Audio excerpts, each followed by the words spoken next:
د تعلیم القرآن اسلامي رادیو ډیرو درنو او قدرمنو اوریدونکو السلام علیکم ورحمت الله وبرکاتو. په دې هیله چې جوړ خوش او خوشاله بایست. درنو اوریدونکو نن مو بیا یوې ځانګړي مرکې ته هرکلی کوم په دې هیله چې دا مرکه به د پای تر شبو پورې راسره اوري. درنو اوریدونکو دا مرکه مو د هیواد د مشهور شخصیت تکړه لیکوال سیاستپوه او د علم د ځلانده ستوري مولوي عبدالسلام زهيب سره د هیواد د مدرسو علماو طالب العلمانو او د دوی پر ارزښت او اهمیت همدا ډول د دوی پر تیر او راتلونکي چې څونه یې رول لوبولی دي او څنګه یې لوبولی دي او د دې ترڅنګ پر هغو ننګونو هم ورسره غږېدلي یو چې علماو ته متوجه دي او په دې اړه مو هم خبرې ورسره کړې دي چې ځینې سیکولر خلک ځینې د تمدن څخه لیرې کسان دا هڅه او کوشش کوي ترڅو علمي څیرې علما او د دې هیواد رښتینی بچان بدنام کی او خلکو ته داسې ورمعرفي کړي چې دا د هیواد خلکو او ولس لپاره هیڅ کار نسی کولای. د دې پوښتنو د ځوابونو لپاره مو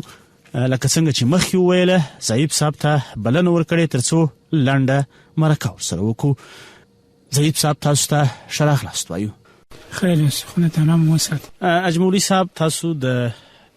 افغانستان په کچه یو دیني عالم یاست او د ټولنې د خاورې د ولس د خلکو ته مو دینی خدمتونه کړي دي او اوس هم بیلګسته او په خاص توګه دغه ستاسو خدمتونه بیا په اسلامي ډګر کې د مدرسو او د علماو سره. نو تاسو په ټولنه کې د مدرسې او علماو رول څنګه ارزیابي کوئ؟ بسم الله الرحمن الرحیم. اول تعلیم القرآن رادیو ګرانو محترمو کارکوونکو مسؤلینو ته او ګرانو سامعینو ته السلام علیکم ورحمت الله وبرکاتو. دا چې تاسو سوال وکړئ چې د مدرسې او د علماو رول په ټولنه کې دا یو مثبت رول دی او دا د نن څخه نه دی، نه د سلو کال څخه دی، دا 14 کال 100 کال مخکې د رسول اکرم صلی الله علیه وسلم د وخت څخه بیا د اسلاف او صالحین صالحین پر طریقه باندې تر اوسه پورې مشترک رسیدلی دي. نو د ټولنې په روزنه کې، د ټولنې په خوشبختی کې، د ټولنې په خوشحالي کې علماو او مدارسو ډېر رول ادا کړی دي، خاصتا په فرهنګي ډګر کې او په علمي ډګر کې مدارس یو خاص رول لري او دغه رول چې دی تر اوسه پورې جریان لري او دا آینده هم جریان لري او دا د ټولنې څخه هغه جز دی چې نسی بیلیدلی او نه څوک بیلولی شي. ډېره مننه. اجملا صاحب د اسلام په پرمختګ کې علما او په خاص توګه بیا مدرسې چې نوی طالبان یا علما پکې کې روزل کېږي څونه مهم دي او څونه رول لري؟ اصلا موږ یو مذهبي ټولنه یو، هغه مذهبي ټولنه چې دوی وجود ولري د مذهب سره د دوی ارتباط حتمی دي او دغه مذهب یوازې هم داسې نه دی لکه نور مذهبونه چې پخوا وو یا نور ادیان شو، دا یو ټولنیز حیثیت لري. هغه مدني حقوق یا مدني فعالیتونه د ټولنې د دې مذهب سره تړلي دي او مدارس د هغه قوانینو جوړونکي دي چې هغه خلکو ته د اسلام هغه میتود یا طریقه ورشي چې دوی څنګه په ټولنه کې ژوند وکړي، دوی څنګه د ګاونډي سره ژوند وکړي، دوی څنګه یو اجتماعي ژوند وکړي او دوی څنګه د نورو ګاونډیانو یا نورو همسایګانو سره ژوند وکړي او دوی په بالاخره څنګه د نورو ادیانو سره ژوند وکړي. نو دا یو سالم مبارزه ده په دنیا کې چې روانه ده او مدارس چې د مبارزه په سولامیزه شکل باندې په مخ بیایي. د دوی د تقویت د مدارس چې دی د ژوند په تمدن کې هم یو پرمختګ دی چې کېدلی شي او څومره چې د مدارسو نظام پرمختګ کوي او غوندې د ټولنیز ژوند ورسره پرمختګ کوي. نو موږ ویلی چې په مجموع کې مدارس چې دي هغه په اسلامي ټولنه کې د اسلامي پرنسپل یا د اصولو په اساس باندې دوی قوانین جوړونکي دي او دا قانون چې دی د هم مدني حیثیت لري او هم دینی حیثیت لري چې دا د ټولنې یا د خلکو د وګړو اړتیا ده او د اړتیا سره سم خپل فعالیت کوي. مننه. اجمولي صاحب دغه حیثیت لکه تاسو چې اوس یادونه وکړه د دې شیګړنی چې مثلا مدني او الهي قانون رامنځته کوي دا په اوسنی وخت کې دغه ارزښت لرلې دی یا پیدا کړی دی کې په تیر وختونو کې هم دغه ارزښت درلود؟ زه فکر کوم که د جهالت وخت وګورو د رسول اکرم صلی الله علیه وسلم واخواته که اروپا ته وګوري که افریقا ته وګوري حتی افریقا خو اوس هم په شاته پاتې ده امریکا او استرالیا او کاناډا خو وجود نه درلودي یو وحشت په دنیا کې خپور او دا هغه وخت چې سیکولرانو په هغه وخت کې د کوشش کړو یا هغه لا دین ولا مذهب خلک په هغه وخت کې د کوشش کړو چې د مذهب څخه یو بل نظام ځان تخلیق او دا هغه سره خپل ټولنیز ژوند عیار کړي ځینو مذاهب چې هغه د یو مدني حقوقو لپاره یا د مدني قوانینو لپاره پوره قوانین نه درلودل نو هغه په دې باندې باندې نه و چې دا موضوع کنټرول کړي نو دا یو انارشیت دا موضوع تللی و دا وخت څخه بیا چې کله د اسلام مبارک دین رالی رسول اکرم صلی الله علیه وسلم په پیغمبري باندې علی جنجه راوستو او دا غسر او آسماني کتاب قانون رالی موږ ته یو ټولنیز ژوند راوښوي او دا ټولنیز ژوند یوازې د سنو چې مسلمانانو ته دا ټولنیز ژوند په قرار او پاتې ولاړی او څون چې د اسلامي خلافت ساحه پراخېدل او غونډه د ټولنیز ژوند یو مدني حالت ورکاو او دا مدني حالت تقریبا که په مذهبي شکل باندې نو په مدني شانو کې په مدني اصولو کې ورفام کافي کوي او د افریقا مو سره کافي کوي دا غوړسته چې په امریکا کې پیدا شو استرالیا پیدا شو هغه تم دا قوانين چې ورسېده نو مجموع کې موږ ویلای شو چې دا د بشریت د ژغورلو لپاره یا د بشریت د سمبالولو لپاره یا د بشریت د پرمختګ لپاره د اسلام چې د ترټولو یو غوره قانون او دا یو اساس او چوکاټ درلودي چې هم مدني اړخ او هم د حقوقي اړخ او هم مذهبي اړخ په ټول باندې مشتمل نو موږ دا ویلای شو چې اسلام یو ځانګړی دین دی چې په ټول اړخونو باندې د انساني ژوند یا د بشریت د اړتیاو مشتمل دی او ټول انسانیت ته د فائدہ چې د رسیدل ده او د دې څخه برخمن شوی دي اجمل صاحب تاسو یادونه وکړل په خواني وختو کې چې اسیا اروپا افریقا ټول ته دین ورسید او غي هم ګټه ځنی واخیستله د وخت په تیریدو سره دغه مدارس چې رامنځته کیږي یا تغییر خپلولای شي او کنه د حقوقي لحاظ مثلا په مدني لحاظ په ټولنیز لحاظ د اثر سره سمي دوه حالت دي د مدارس لپاره یو حالت چې په مذهبي لحاظ باندې دوی تغییر نشي راوستلای ځکه قرآن هغه دین دی چې نه تغییر پکې راځي او قرآن هغه کتاب دی چې نه تغییر پکې راځي او اسلام هغه دین دی چې تغییر نشي پکې راتللی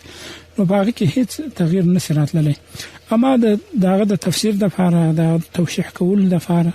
او هغه ته د خلکو د رسول لپاره او د یو مخاطب په ذهن کې د اسلام د مفهوم د کشنول لپاره کله نوې ټکنالوژي یا د نوې عصري تجهیزات څخه سره کار واخلي دا کولای شي په مجموع کې یو تغییر په نظام کې راتللی شي چې څنګه د خپل هدف په منظم شکل باندې تر هغه ځای رسولای شي چې هغه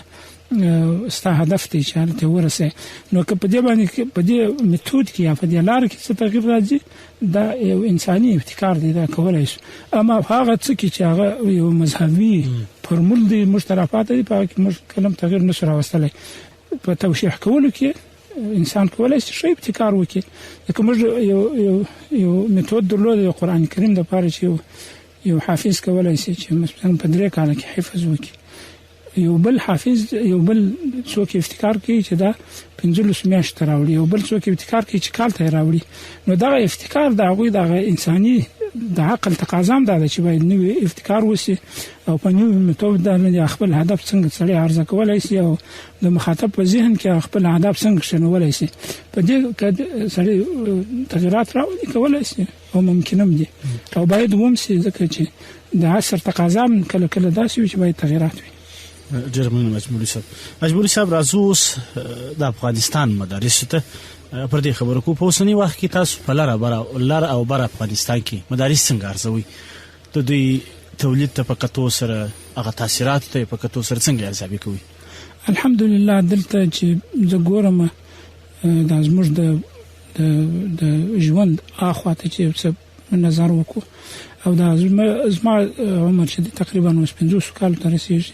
دته چې من نظر وکړو دلته موږ دوه ځله د یو غټ مشکلات سره مخ شوي او دا مشکلات الحمدلله په ځینې تیر شوي دي، ځینې اوس هم پر تېرېدو دي. او زموږ مخکې هم دا مشکلات چې وه په مقرر ډول باندې په افغانستان یا په لر و بر باندې تاسو ذکر کړ په دې باندې راغلي وو، یا په اسلامي نړۍ باندې په مجموع کې دا شان چې وه دا مشکلات راغلي وو، هغوی ورسره مقاومت کړی دی. مدارسو او علماو هر وخت یو شعار ورکړی وو، هغه دا چې خپلواکي او استقلال او د دین عزت دا د انسان لپاره د مسلمان لپاره عزت دی او د دې لپاره دوی مبارزه کړې ده او د دوی مبارزه هیڅ وخت مبهمه پټه او د یو څه نه دي چې خلکو نه دي لیدلي. نو الحمدلله مدارس خپل کردار په خپل وخت کې ادا کړی دي، بیا به یې ادا کړي. که هر څومره د سیاسي د مدارسو په ضد باندې وي هم دوی مقاومت کولای شي، ځکه دا هغه دین دی چې الله جل جلاله دا ضمانت کړی دی چې ساتي به قرآن دی چې الله جل جلاله حفاظت کړی دی. خو په دې کې د علماء کرام چې دي مدارس چې دي خپل رول ادا کړی دی. ډېر مننه اجمل الله صاحب. اجمل الله صاحب په اوسنی وخت کې مدارس په معنوي لحاظ چیشته محتاج بولی یا چیشته محتاج غني چې هغه رامنځته سي او پکښې کوي؟ مدارس یو شی چې علماء کرام ډېر متوجه وي. په ټولنیز شکل باندې د مدارسو مقابله څوک نشي کولی، ځکه د مدارسو مقابله د خدای مقابله ده، د علماو مقابله ده، د الله سره مقابله ده. ځکه چې عالم او مدرسه یو ظرف دی، یو ځای د تعلیم لپاره دی چې الله جل جلاله د دین د تقویه لپاره البته درسونه ول کېږي یا شاګردان تربیه کېږي او هغه په داسې روحیه باندې چې هغه د خپل خاورې د خپل خلکو د خپل وطن خدمت وکړي په هغه شکل باندې څنګه الله جل جلاله ورته وایي. دا هیڅ وخت د بین نه ځي، خو یو مشکل چې وی علماء باید ورته متوجه وي چې هر وخت د اسلام دشمنان کوشش کوي چې څنګه د علماو په مابین کې د اختلاف نقطې پیدا کړي او دغه اختلاف که په لفظي شکل باندې وي او که بیا تر هغه هم ورزیاتېږي نو دا دشمن د دې څخه استفاده کوي او دا د خاصتا د عوامو په ذهنیت باندې بد تاثیر کوي، ځکه هغه حسن ظن د مسلمانانو چې دوی کوشش کوي چې هغه په علماو باندې خراب کړي او دا چې کله خرابېږي هغه په بې اتفاقي د علماو باندې یا خدای نخواسته په داسې یو شکل باندې چې یو د بل په ضد باندې خبرې کوي یا د یو بل په ضد باندې فتوا ورکوي یا د بل په ضد باندې د هغو خلکو څخه استعانت کومک غواړي چې هغه غواړي چې دغه شان تلمون وي. نو دې ته که علما متوجه په معنوي لحاظ باندې مدارس هغه وخت پوره تقویه کېدلی شي چې د علماو اتفاق او اتحاد او د دوی د فتوا لپاره مرجع یو وي، د دوی قول او فعل په عمل کې یو وي، نو بیا کولای شي چې دوی د خپل معنویت تر هر وخت پورې چې وساتي. ځکه مدارس چې دي دا داسې نه دي چې اوس موږ وایو چې دا یو داسې مقدسات چې الله جل جلاله جوړ کړي دي یا وحي پر راغلي دي یا قرآن کریم کې ذکر شوی دي. دا څه دي چې موږ انسانان ابتکار کوو او د دوی معنویت هم په دې کې دي چې څونه موږ دوی ته معنویت ورکو او څونه موږ دا اتحاد او اتفاق ساتلای شو او څونه ملت ته د روحیه ورکو او د فکر ورکو چې موږ یو متحد قوم یو او زموږ خبره هم یو ده او موږ د الله جل جلاله په دین کې د خلکو په مابین کې اختلاف نه پیژنو او نه وینو. نو هغه وخت موږ د مدارس معنویت بالکل ساتلای شو او دا به زموږ په معنویاتو کې هغه ابتکار وي چې موږ باید وکړو او کړی به. ډېر مننه اجمل الله صاحب. اجمل الله صاحب د علماو ترمنځ د اختلاف خبره یاد اسوله دا طبیعي د چپاره ټولنه کې چې دغه وی یا د ناوړي دشمن لاسونه وي یا په شعوري توګه یا په غیر شعوري توګه دا شی به رامنځته کیږي واقع کیږي. دا د لمنځورو لپاره څه کول پکار دي؟ زه فکر کوم موږ شمرجع لرو، قرآن دی موږ په منځ کې د غټ مصدر په توګه باندې ورسره وروسته حدیث دی د رسول اکرم صلی الله علیه وسلم چې د قرآن او سنت دا وروسته موږ د اجماع او قیاس لرو. یعنې موږ اهل سنت او جماعت په دې باندې چې قواعد د مذهب دی هغه ستا وجود لري. نو یو خو اختلاف هر وخت باید یو مصلحت لپاره وي، نه د دې لپاره چې یو خصم یو طرف واقع سي او یا د دې لپاره چې هغه خپل هغه اثبات دلیل د اثبات د دلیل په وکي یا دا چې په چا باندې د غالب سي د دې لپاره باید هیڅ وخت نه وي د یو عالم اختلاف د بل عالم سره، د یو عالم اختلاف د یو بل چا سره هیڅ وخت د دې لپاره باید نه وي چې د غلبه پیدا کړي یا خلک وایي چې دا څومره ښه عالم دی یا خلک په د باندې دغه وکړي د څومره دلایل دي. هغه باید د دې لپاره چې د اصلاح لپاره اصلاح په هغه صورت کې راځي چې سړی کښیني او د دوه علماو په حیث باندې د یو عالم په توګه باندې دوی کښیني خپل مسایل د قرآن او حدیث باندې په هغه باندې دغه کې حل کړي او هغه په هغه باندې عارض کړي په قرآن او حدیث باندې، ځکه د قرآن کریم تقاضا هم ده فإن تنازعتم في شيء فأمره إلى الله. نو یو شي کې چې تاسو دغه سو نظاره لاغه د الله جل جلاله قرآن ته ورکوي او باندې حل کوي. زموږ اسلام چې دی زموږ د قرآن او د حدیث بیا د فقه سره ټول چې راوخي یو داسې څه نشته، داسې جزئیات نشته چې هغه سره وتلي نو هغه حل کېدلی شي، خو په څلورو موضوع باندې او د خبرو په اورېدلو باندې په قناعت باندې حل کېدلی شي. خو دا چې خدای نخواسته په یو ټولنه کې د اختلاف سمندري جوړ شي نو هغه بیا منفي تاثیر لري، هغه د اصلاح بڼه نه لري، هغه د یو خصم بڼه لري او دا باید علماء ولیکي. ډېر مننه. اجمل صاحب یو بل موضوع چې اوس په افغانستان کې په زیاته کچه مطرح ده او کېدای ځینې پردیپال کسان وي یا خرڅوي کسان وي د علماو خلاف هڅې کوي او غواړي د علماو پښې وکاږي، غواړي ولس کې هغه ستر علما بدنام کړي. دغه تاسو څنګه ارزیابي کوئ؟ دا او د اوس د سنه ده دا که تاسو ته په یاد وي چې کله انګریزانو په د هند په نیمه وچه باندې ورسره افغانستان او پاکستان بنګلاديش او اوس د چین پورې او منطقه باندې دوی به د دوی امپراتوري او هغه وخت کې دغه مشکلات را روان شوي. دوی غوښتل چې علما په دې شکل باندې منځوي کې چې خلکو ته وښیي چې دا یو داسې خلک دي چې هغه په مدني حالت په مدنیت باندې نه پوهېږي یا په عصري شیانو باندې نه پوهېږي یا د انساني اړتیاو د بشر د اړتیاو فکر د دوی سره نشته، په دې شکل باندې هغه ته فکر ورکول. بیا هغه وخت کې د چې کله انګریزانو خپل امپراتوري ګرمه په هند کې دوی کوشش د دې وکړي چې د مدرسې او مکتب مابین کې یو فاصله راولي او دا دوی ایجاد کړله، ځکه په مکاتبو کې دوی عصري مضامین چې هغه زیات کړل، دیني مضامین یې کم کړل او په ضمن کې هغوی ته معاشونه هم ورکول، امتیازات هم ورکول او د هغوی لپاره یې سرټیفیکیټ او اسناد چې هغه رسمي وو او کله چې فارغ کېدی هغه ته به وظیفه هم ورکوله، عزت به هم ورکاوه، منصب او مقام به هم ورکاوه. په دې شکل باندې دوی کوشش کاوه چې علما منځوي کړي او د خلکو تر سترګو داسې وایي چې دوی خوار خلک دي او دوی په ټولنه کې خلک دي چې نه مال لري، نه دولت لري، نه عزت لري، نه وقار لري. په دې شکل باندې دوی علما منځ کوله، خو علماو هر وخت خپله مقابله ساتلې ده الحمدلله په وچه ډوډۍ باندې، په لوږه باندې، په تنده باندې، په سختیو کې دوی مدارس وچلول او تر اوسه پورې دا را روان دي کېږي. اوس هم دا فکراني سیکولري فکره هم دا ده چې دین یا سیاست د دین څخه باید جلا شي. حال دا چې موږ په دې عقیده یو چې په ټولنه کې دین باید حاکم وي. اصل او اساس د قوانین لپاره هغه دین دی. دا که دین د سیاست څخه بېل شي به موږ هغه قانون ته هغه ملک ته یو اسلامي ملک نشو ویلی. نو دا یو مبارزه ده را روانه ده. په دې مبارزه کې چې دوی سیکولران یا هغه د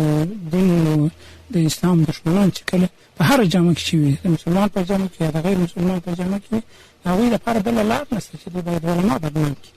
او د علماو پسې تبلیغ وکړي، علما جواسیس معرفي کړي، علما غیر متمدن معرفي کړي، علما په څو نومونو باندې دوی بدنام کړي تر څو دوی ته په ټولنه کې لاره پیدا شي. خو کله به هم دوی دې هدف ته انشاءالله نه رسېږي ځکه ټولنه خپله قضاوت کولی شي او د علماو په خدمتونو باندې کله مستقیم اجمل صاحب د علماو لپاره څه کول پکار دي تر څو دوی په وړاندې چوپ کښېني، مبارزه یې وکړي او څه کول پکار دي؟ علماو باید خدمت ته دوام ورکړي او د دوی دغه مبارزه باید ډېره سوله ییزه وي ځکه په هغه برخوردونو کې چې هغه په فزیکي برخورد باندې اوري هر وخت، نو په هغه کې د علماو دپاره بیا هغه څه شته چې بیا دوی خپل هدف مخ ته نه شي وړلی، او په دوی لاس باندې د اسلام دښمنان دا غواړي چې علما په فزیکي برخورد باندې اخته کړي. نو علما هر وخت باید یو سوله ییز کمپاین مخ ته یوسي او دوی ټولنې ته خدمتونه وړاندې کړي چې ټولنه یې اړتیا لري، او په عین حال کې د مډرن یا د عصري ژوند ورته وایي د هغوی سره هم ځان عیار کړي، او دوی باید په هر ټولنې په هره برخه کې یا په تدریسي ډول د ټولنې په هر ارګان کې چې په هغه یو تعلیمي ارګان هغوی ته لاسرسی ولري، او هلته خلکو ته د خپل خدمت باید عرضه کړی شي، او د خپل د فکر چې دی د اسلامي فکر چې دی د ټولنیز فکر چې دی د سولې فکر چې دی په خلکو کې د ښه آرام او د سوکاله ژوند لپاره د دوی مبارزه چې دا باید د خلکو اذهان ته ورسي، او په دې مبارزه کې باید هیڅ وخت ستړیا احساس ونه کړي. مننه. اجمله صاحب، کله دغه خرڅوي فردي فعال یا مثلا د نور مزدوران کسان دا تهمت وایي چې مدرسې او ملا د تمدن خلاف دي، د پرمختګ خلاف دي. مثلا کې په عصري وخت کې موږ واخ ټلیفون دی او کمپیوټر دی یا ځینې نور عصري شیان دي، دوه شیان وایي خلاف دي، دا نسي زغمل یا نه غواړي په ټولنه کې. آیا رښتیا هم دغه ست چې ملا او مدرسه دغه شیانو خلاف ده کنه هغه هم غواړي؟ کله هم نه، دا سم نه ده چې علما د عصري ټکنالوژي یا د یو داسې مرفع ژوند چې هغه د انسان نیکبختي پکې نغښتې وي دا غوي خلاف دي، اوس هیڅ وخت نه دي. اما هغه څه چې د ټکنالوژي په واسطه باندې د فساد و طرف ته خلک بولي یا د مثبت څخه منفي استفاده کوي، متاسفانه دا په اسلامي ټولنه کې کېږي. که موږ ورفات ولاړ شو دا کار نه کېږي. زه ورفات تللی یم، د ورفات ټول هېوادونه لیدلي دي، مجبور کړي دي. هیڅ وخت به ته په یوه اداره کې د فیسبوک استعمال نه وي، هیڅ وخت به ته په یوه اداره کې د یوټیوب استعمال نه وي. هغوی مثبت استعمال کوي دا شی لپاره. متاسفانه چې په اسلامي نړۍ کې منفي استعمال کېږي او دې ته کمپاین راوړل کېږي، نو د دغه منفي استعمال مخه نیول یو مثبت استعمال ته اړول دا یو مبارزه ده، او دا د ټولنې لپاره یو مبارزه ده، د سالم چاپیریال لپاره یو مبارزه ده. نو که علما د دې لپاره هڅه کوي دا د بشریت ګټه ده، په دې کې تاوان نشته، ځکه موږ هیڅ وخت نه غواړو چې یو بشریت ضایع شي. دغه ټول وخت او دا ټول ژوند چې دی دا د سره یو امانت دی او د یو قوه ده، او دا قوه باید بې ځای استعمال نه کړی شي. نو ځکه علما د فساد نه مخنیوي لپاره هر وخت مبارزه کوي او په مثبتو شیانو باندې دغه لپاره هڅه کوي. دا که په ټکنالوژي باندې راځي، که په نور وسایل او تجهیزاتو چې د دنیا ضرورت دی راځي. نو د دې زه فکر نه کوم چې علما د خلاف یو دا اوس چې موږ ناست یو خبره کوو او خلکو ته رسو، یعنې د دې څخه موږ استفاده کوو، خو مثبت استفاده، منفي استفاده نه. اما که څوک ورسره منفي استفاده کوي د ټولنې هغه عنعنات خرابوي، د ټولنیز اجتماعي ژوند خرابوي، او ځوانان او ځوان نجونې ښځې فساد ته بولي، نو موږ دغه طبعا د هغوی په وړاندې مبارزه کوو، او دا مبارزه زموږ د ټولنې د اصلاح لپاره ده، نه د منفي طرف یا د منفي طرف واقع کېدو لپاره. مننه. اجمولي صاحب، تاسو خورالس لنږدې څخه مو کله چې په کندهار کې نورې مدرسې مو هم لیدلې وي، له راډیو څخه او له همدې مدرسې څخه مو هم لیدنه وکړل. د دې کارونه راډیو او مدرسه څنګه ارزیابي کوي؟ الحمدلله په هغه شکل باندې چې نور خلک په راډیو باندې مصرف کوي، علما د دې اړتیا نه لري، ځکه هر طالب چې دی، هر عالم چې دی، دا هم لیکوال دی، هم مبلغ دی، هم نطاق دی، او هم کولای شي چې د خپل اواز په ځای د دې چې یو زرو کس ته ورسي، هغه یو لک خلکو ته ورسي او په اسانه طریقه باندې، دا یو ابتکار دی. ما په مدارس کې چې مخکې مو اشاره ورته وکړه چې یو مذهبي امور کې په هغه کې موږ هیڅ کله تغیرات نشو راوستلی، خو په یو نظام کې، په یو نوي ابتکار کې چې څنګه موږ د خپل فکر خلکو ته رسولی شو، په هغه کې تغیرات باید راولو او باید وشي. او دا د ژوند او د اوس حالت اړتیا هم ده. حمادیه مدرسه الحمدلله په دې کې ډېر کار کړی دی او ښه ابتکار کړی دی. زه نور هم ورته د الله جل جلاله توفیق غواړم او زه کارونه ستایم. په مجموع کې ما ډېر مدارس ولیدل اشتیام په کندهار کې په ولسوالۍ کې مدارس ولیدل او کوشش کوم چې نور هم ووینم. زه ډېر خوشحاله کېږم چې زموږ شاګردان هغه شاګردان دي چې په هر ډګر کې د امتحان ورکولی شي. زه درته وایم چې زموږ یو شاګرد چې د 4مې درجې شاګرد وي د 12 سره معادل دي. د 12 عصري مضامینو د مکتب د شاګرد سره د هغوی سره په مقابله کې اول یا لومړی مقام وړي. د دې دا معنا ده چې علما په عصري مضامینو کې څومره کوشش کړی او دا باید جاري وساتي. نو الحمدلله زموږ د طالبانو نوي ابتکارونه یا د مدارسو نوي ابتکارونه د پام وړ دي او زه په دې ډېر خوشحاله یم چې زموږ علما و هر نقطې ته متوجه دي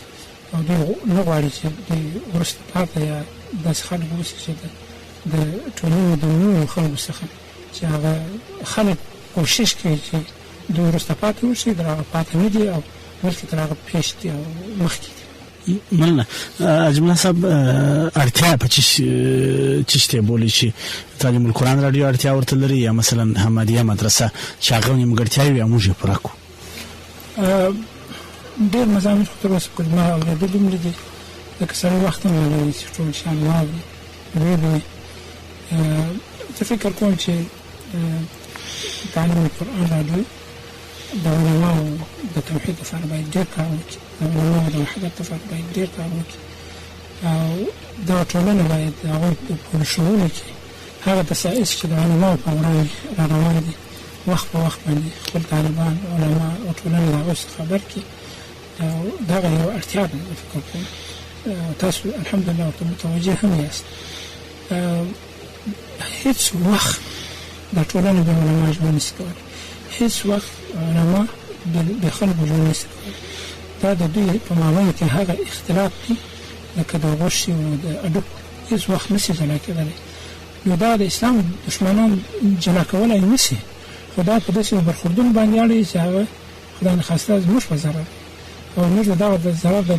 دفع کولو دپاره باید خپل ملت ویښ وساتو، خپل خلک ویښ وساتو او په دې پوه کړو چې دا د دښمن دسیسه ده. که زموږ خلک په دې باندې پوه چې دښمنانو دسیسې دې دپاره دي چې موږ بدبختۍ ته ونیسي یا بدبختې لارې ته موږ سوقي یا زموږ د اختلاف یا د ضعیفو نقطو څخه څو استفاده کوي، نو هغوی بیا دا کار نه کوي، هېڅ وخت یې نه کوي. نو د هغوی وښول، د هغوی تنبیه د دې امت دا زموږ وظیفه ده او دا د نن ورځې د دغو شیانو اړتیا ده چې باید ورسي. یعنې د عصري ټکنالوژي یو اړتیا ده چې موږ څنګه کولی شو چې خپل ملت د پردیو دسیسو او د پردیو پروپاګنډه د پردیو ستراتیژیو څخه ساتلی شو. نو په دې کې به حمادیه مدرسه الحمدلله کوشش هم کړی دی، بیا به هم کوي او اړتیا هم دا ده چې څومره دوی خپل پرمختګ کولی شي، څومره د نورو خلکو ته رسولی شي، څومره علما را متفق کولی شي باید ویې کړي. ډېر مننه. اجمل صاحب اخري غوښتنه ده ولس خلکو ته د هېواد چې د کندهار ته راغلی د کندهار ولس د کندهار علماو د کندهار ځوانانو ته خپل پیغام وړاندې کړي. زما پیغام علما کرامو ته دا دی چې هېڅ وخت باید د اختلاف لاره خپله نه کړي. په دې کې ګټه نشته، په دې کې د هر چا تاوان دی. که د یو چا سره خدای نخواسته دا فکر وي چې دی په دې باندې د ښه وایسېږي، په دې باندې د عالم وایسېږي، هېڅ وخت دا نشي کېدلی. بلکې دا هغه څه دی چې عام نفرت ورته وایي او دا نفرت باید په ټولنه کې خپور نه شي. ټولنې او خلکو خاصتا ځوانانو ته بیا توصیه دا ده چې دوی الحمدلله اوس هم ښه دي، تعلیم یافته دي، تعلیم ته باید مخکې کړي. د تعلیم په زمینه کې اسلامي تعلیماتو ته باید ډېر مخکې، ځکه موږ هغه څه ولیدله چې باید نه مو ویلیدلي. موږ یو وخت تعلیم دا باله چې یو څوک په عصري تعلیم باندې سمبال وي او دا ټولنې ته به خدمت وکړي. متاسفانه هغوی موږ خراب کړو. موږ مسکو ته خلک واستول د دې لپاره چې دوی به راسي موږ خدمت به وکړي. هغوی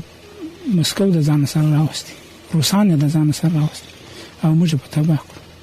دا هغه نیمګړتیا وه چې دوی د دې نه څه لرې وه. که دوی د ټولنې په په زړه کې په دین باندې سمبال وای او یو ښه انجینر وای، یو ښه پیلوټ وای، یو ښه ډاکټر وای او یو ښه مسلمان وای، کله به دا کار نه وکړي. دا هغه د سیساو چې د انګريزانو په مشکل تر اوسه پورې و او دا فاصله ساتلې او موږ په ټکر کې واقع کړو. نو زموږ ځوانان چې تعلیم کوي، عصري تعلیمات دا ډېر ښه ده او دوی باید په هر ډګر کې چې وي د سیال سره سیال شي، خو هیڅ وخت اسلامي زده کړې او اسلامي تعلیمات د نظر ونه غورځوي، ځکه دا هغه اړتیا ده که دوی کې اسلامي جذبه نه وي، اسلامي زده کړه نه وي، اسلامي معنویات نه وي، نو یوازې په عصري شیانو باندې نه ملک جوړیږي او دغه ټکرونو سبب کېدلی شي چې موږ د 15 کال د 40 کال تر رسیدو موږ سره مخ. نو عام خلک هم باید د علماو ملاتړ وکړي او هیڅ وخت هغه د سیسي چې دشمن په غواړي چې په افغانستان کې فلي کې او د ملت او د علماو په مابین کې د خلکو علماو په مابین کې سوء ظن راولي او ته باید متوجي وي. که علماو چې تبلیغات وي، که علماو چې بد خبري وي، د سیوي هیڅ وخت علما هغه څنګه چې هغه د ټولنې په ضرر باندې وي، خو دا هغه د سیدي چې دوی کوشش کوي چې د علماو د خلکو مابین فاصله راولي ترڅو خلک د دین سره لري وساتي. نو د دین لري ساتل دا نه د ملت په ګټه دي، نه د سولې په ګټه دي، نه د استقلال په ګټه دي او نه د افغانستان په ګټه دي. خلک باید د دین سره نږدې وي او خپل ژوند د دین سره عیار کړي او د علماو سره خپل روابط وکړي ټینګ کړي او د علماو سره نږدې ووسي او د علماو ملاتړ او سپورټ وکړي چې دا هم د ټولنې په ګټه ده، د خلکو په ګټه ده او هم په افغانستان کې یو دایمي او استمراري سوله راوستل شي. درنو اوریدونکو، د تعلیم القرآن اسلامي رادیو دا ځانګړې مرکه هم دومره وه. د خپل درانه میلمه د هیواد د تکړه عالم، د مشهور شخصیت او تکړه لیکوال سیاستپوه ښاغلي عبدالسلام ضیب څخه مننه چې زموږ بلنه یې ومنل، سټوډیو ته یې تشریف راوړ ترڅو له موږ سره د هیواد د علماو، مدرسو او طالب العلمانو په اړه لنډه مرکه وکړي. مننه.